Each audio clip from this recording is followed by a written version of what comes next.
herself. The Queen will sit on the...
It's no good being a successful manufacturer if you've no way of supplying your goods to the public. Most manufacturers concentrate on making the goods and leaving the distribution problems to someone else. In most trades, that's the job of the shops. Factories make the goods, shops sell them. But most shops get their supplies from many manufacturers. That can lead to impossible problems. Something is needed to sort out the tangle of trade, to take goods from the factories and send them on to the shops. That's where the wholesaler comes in, buying goods from factories and selling them to shops.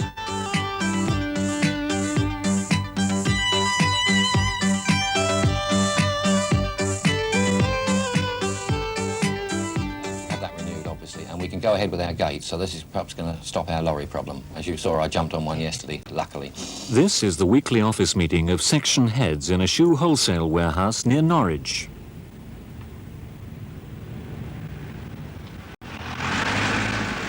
Inside its unassuming building is an organisation that moves tens of thousands of pairs of shoes from factory to shop every year. A shop for shopkeepers, wholesaling is the trade everyone forgets, but it's a vital link in the chain between factory and consumer. Tarmac Yeah. side or on the grass? No, the grass is ours, and we're inside. going to landscape the grass with shrubs and heathers and things. So it should look very effective. Should be so them girls jump over actually.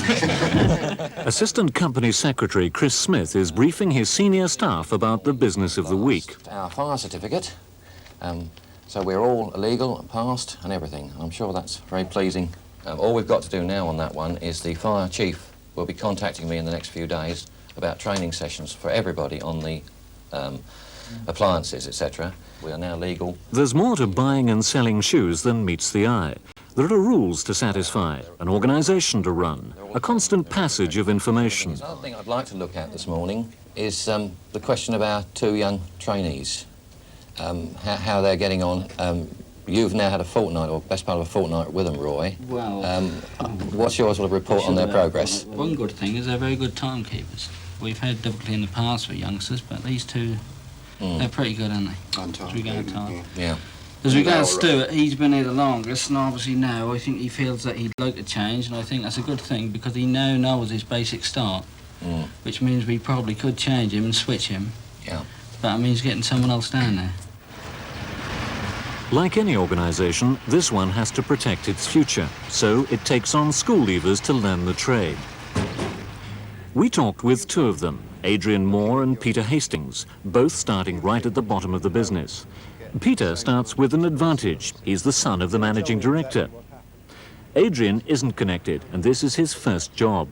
Well, the lorry arrives outside. They open up and we ask how many cartons they've got. We then get them off the lorry, putting inside the warehouse themselves.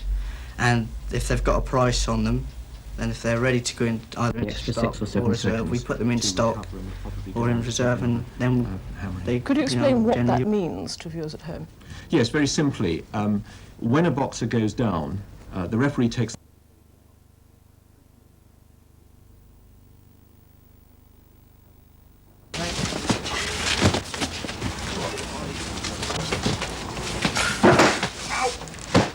This is where it all begins in the wholesale business, with the arrival of a consignment of shoes from one of the many manufacturers.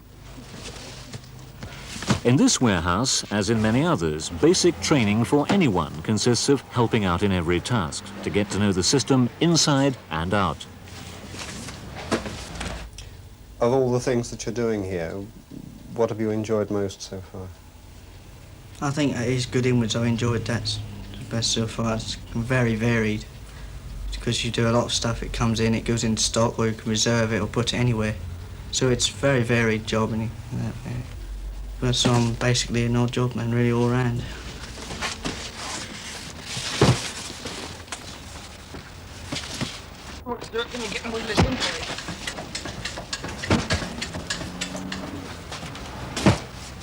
For Peter, it's the same. You've got to start at the bottom.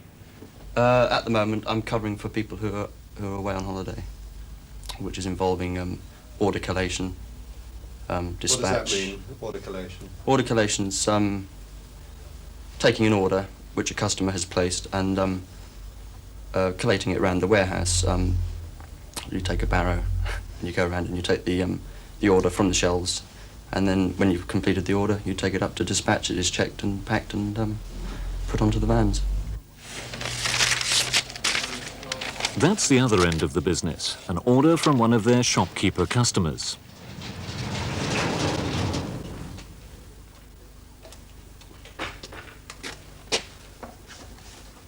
But how do you find exactly the right size, style and colour in the right quantity from amongst this maze of shelves?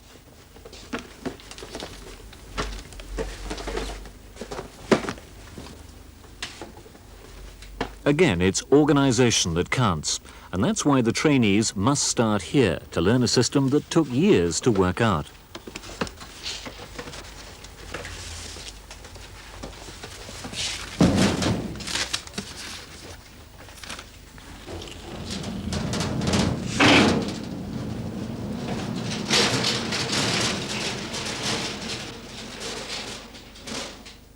Adrian, what are your hopes for the training that you're getting here?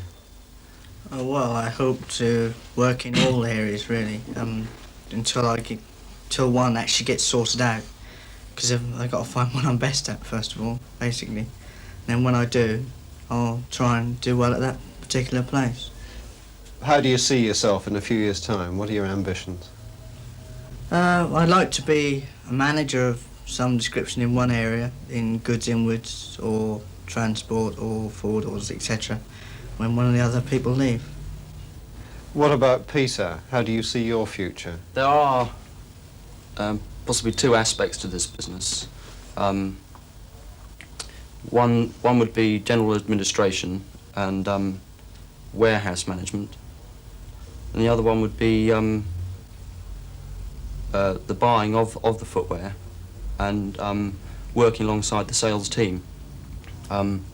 I would like to see myself possibly in 2, maybe 3 years' time, working alongside the forward orders and the sales team, perhaps sales coordination, really. That would suit me very well. Both trainees see a future for themselves here, building expertise in this important trade. But how does it feel to be competing for work with the managing director's son? Does he perhaps have an unfair advantage? Well, as it's a family business, I think it's really only fair that Peter should obviously be directors, because it's a family business and he belongs to that family. It's just the lucky way he was born into that family, that's all. There's nothing I don't really want to change that. I don't think I can. As it's a family business, I think it should stay a family business. But also I'd like to get up as far as I can. Warehouses have been working like this for hundreds of years. Goods come in bulk from the factory, the bulk is broken down, and the right combination put together for the shops. As long as you don't make them too heavy for the drivers. You know what they're like.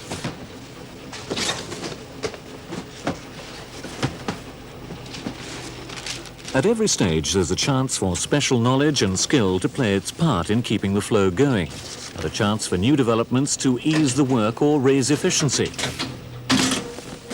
No string here.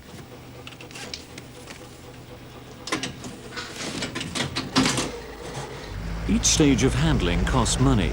Every penny spent on costs means less return for owners and less bonus for the workers. The contraption on the cab of the lorry was a suggestion from an employee. The idea of that is to save petrol, which is roughly about 12%. It really works? Well, we can prove it does because we proved it on our mileage recording. We used to get about 22 on the previous van, and now we're getting about 26 on this. Not a small saving when you think that the firm's vans cover 700 miles every day. With customers in 3,000 square miles of East Anglia, it takes a small fleet of vans to keep the goods flowing.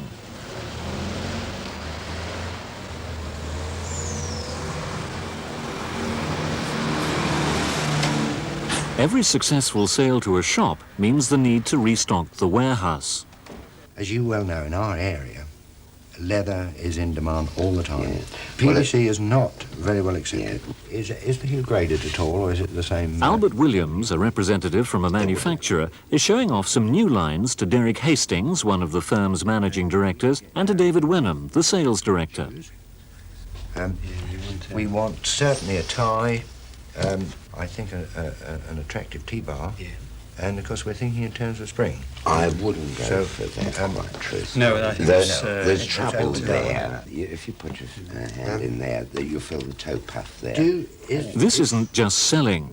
Albert Williams has been dealing with this firm for a long time. As they are, they're two quite different styles. I mean, you can play around here you've got them. almost a sandal shoe. So if we can take this one out, and then we can consider that one in possibly one or two colours. Yeah. And I mean, at this stage, your prices are fairly competitive, without a doubt. So we're satisfied on those two. Yes. This is a briefing. The wholesaler deals as much in information as in goods. And don't forget, we're thinking spring 80. Before anything can be sold, shopkeepers must be told about the goods. That's the job of the representatives who work for the warehouses. This is Trevor Burton on a routine visit to some of his contacts. He spends most of his time on the road, driving thousands of miles a year. Oh, hello. Good morning, Mr. Lowe. Lovely morning. Are you well? Yes, very well, thank you. Yes. Fine. I see the sales on this week. Yes, things are going well. Lovely. That's what we like to hear. To talk to you, Fred, but right. Well, a bit concerned about the we can quickly do something on there. There's no problem there. As you can see, I brought one or two along. That's the one. Let's see. These ones are arriving already, and we have the traditional ones. The ladies' hazel, the Ganex range, that's in stock. And most of the traditional men's, the Lonsdales and Bristols and everything else. Fine, yes. And we had to wait some time for delivery. Yes, they were a little bit naughty last year, but you shouldn't have any problem. As I say, we've got deliveries already in stock. You can have as many as you like. Fine, fine. Right. Lonsdale's, are they making up to 12 this year? Yes, indeed. You should be all right there. Good, that's fine. Well, we'll have some down, I think. Right. It's the middle of summer, but each of these men are planning forward for the bad weather to come in the winter. Boots and slippers will soon be in demand, so it's essential that stocks are built up in time for the rush. Trevor provides information for the shops and takes back news of demand to the warehouse. As you know, we have been a little naughty on delivery on those. Yes, but it's the same soil unit. It's exactly the same soil unit, acid resistant and everything there. It's a little bit cheaper in actual fact. It's 35 pence a pair cheaper, being the 1470. Reasonable to put the quantity of these down for? Well, I would suggest so. As you know, it's a quarter system, and as soon as the quarter is gone... Right. Well, we'll have 2s to 5s. Lovely. In this, in the boys. That's the 1470. Yes. 2, 3, 3, 2. What's that? Is that... 3 and 2. That gives you 10 pairs. That's fine. That'll see you. Is it made in black? Yes, it is as well, yes. We'll have exactly the same in black. Yes. But with the emphasis on an early delivery, because if these don't come through soon, we shan't want them. Right. Now, are they making the same thing, but in the shoe? Well, at the moment, we haven't been able to get hold of it, but we're looking for... The personal visit is an expensive and time-consuming way of keeping in touch with customers. In a search for greater efficiency, new methods are being tried.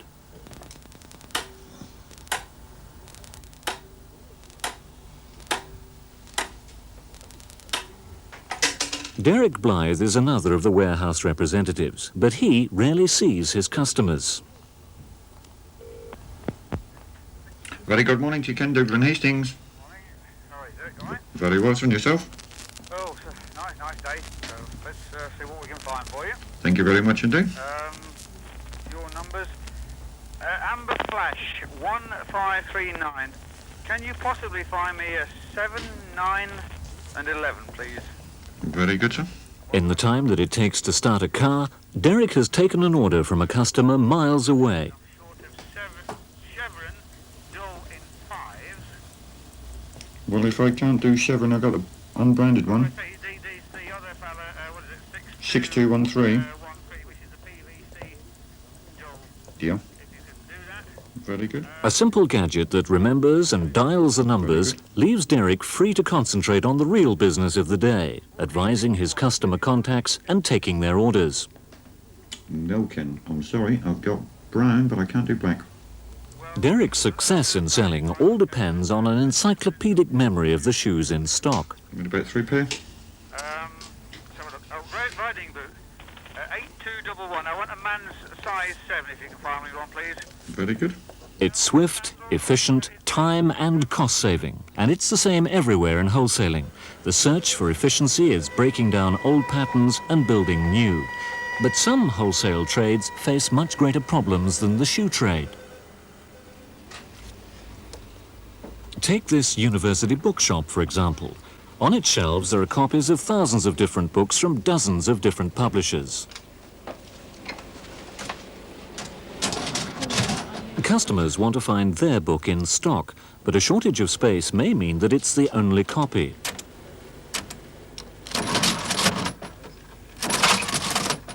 Once a sale has been made, a replacement will be needed straight away. To be successful, a bookseller must be able to obtain an enormous variety of titles, and he must be able to do it quickly. That was once done by contacting the publisher directly, but that makes for a tangle of trade. Now, book wholesalers are beginning to operate, and these new middlemen are bringing some new methods to bear. This is the Plymouth warehouse of MacDonald and Evans. They're publishers who manufacture college textbooks. Books are heavy and space-consuming. They may wait around for years before they're sold. Machines play a vital part here. Just imagine the problem of finding what your customer needs in this huge collection.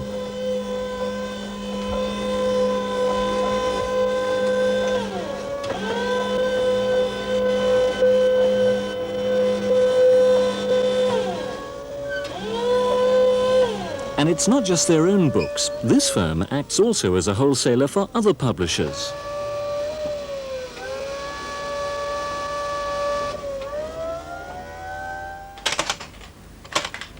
The bookkeeping is an obvious job for the tireless brain of a computer with its enormous appetite for information.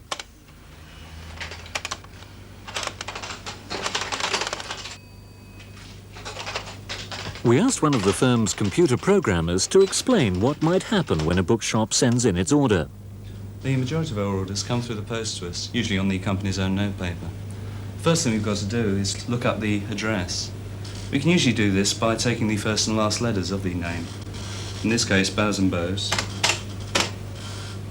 But unfortunately there are more than 9, that's the limit we can display on this screen. But I do happen to know the way to get them at. BS at BS. Normally the at is the address of the person. And as you can see, there's still quite a few of them there. This is the 7th East Anglia. So we tell it to pick up the 7th by pressing key 7. So the head office address comes up, so we can bill them, and the address we've actually got to send it to. And now we can actually get on to finding the books. Again, we can find them just by first and last letters of the titles.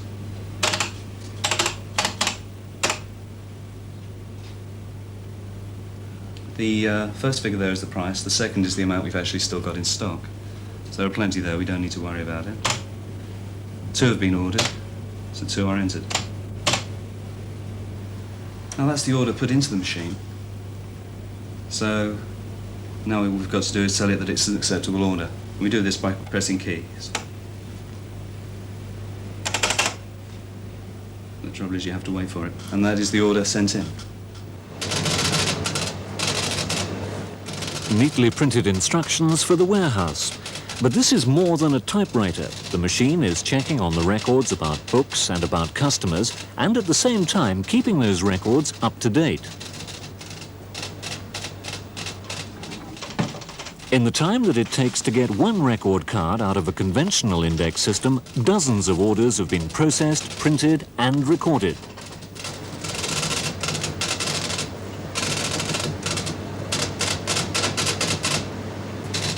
The secret lies in the computer's filing system. Stacks of magnetic discs like gramophone records with the information recorded on them.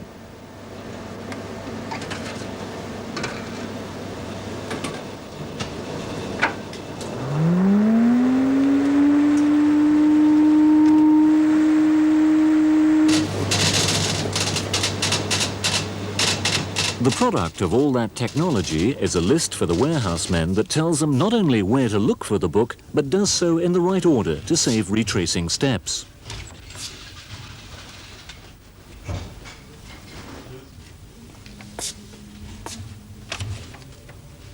It all looks pretty rosy, with the computer as the willing slave of the workers in the warehouse. Alan certainly sees it that way. There's a lot of saving in manpower involved. And if you save manpower, you rule out a lot of human error. Okay, you get computers billing people for £0 and 0 pence, but it's not too difficult with a good programmer to get rid of things like that. And it only needs to be done once. And the machine will remember, so to speak, from then on. Computer is a tool to be used by management and not to tell management what to do. And we certainly try to make sure that we get the information we want from the computer, and rather than the computer saying, well, this is what we produce and what you've got to have. And certainly I think for the foreseeable future the warehouse is going to be very much a manual operation, with the computer providing it with the information it needs and then feeding back to us their demands as to what information they need, and us programming the computer to do it, rather than the other way around where the computer says you will put this book away in this particular bay and that's where you've got to go and find it afterwards.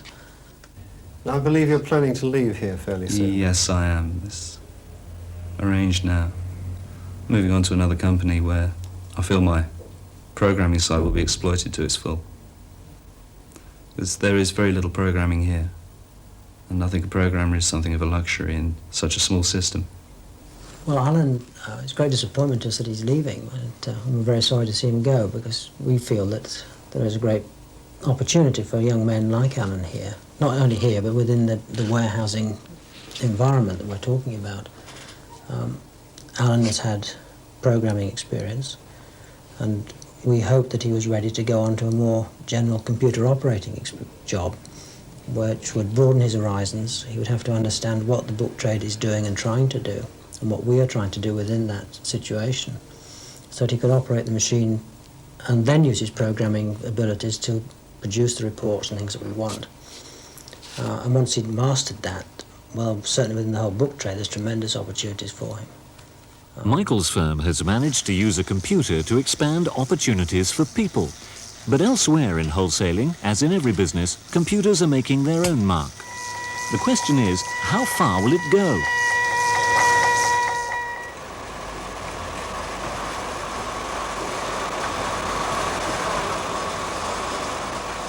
Where are the workers in this wholesale grocery warehouse?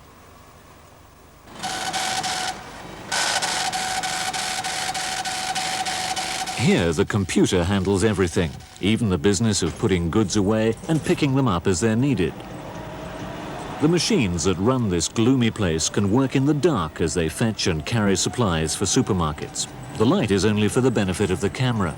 Is this the future? Trade is sure to go on, so there'll be work in wholesaling for decades to come. But anyone who wants a career there must learn to live with the machines.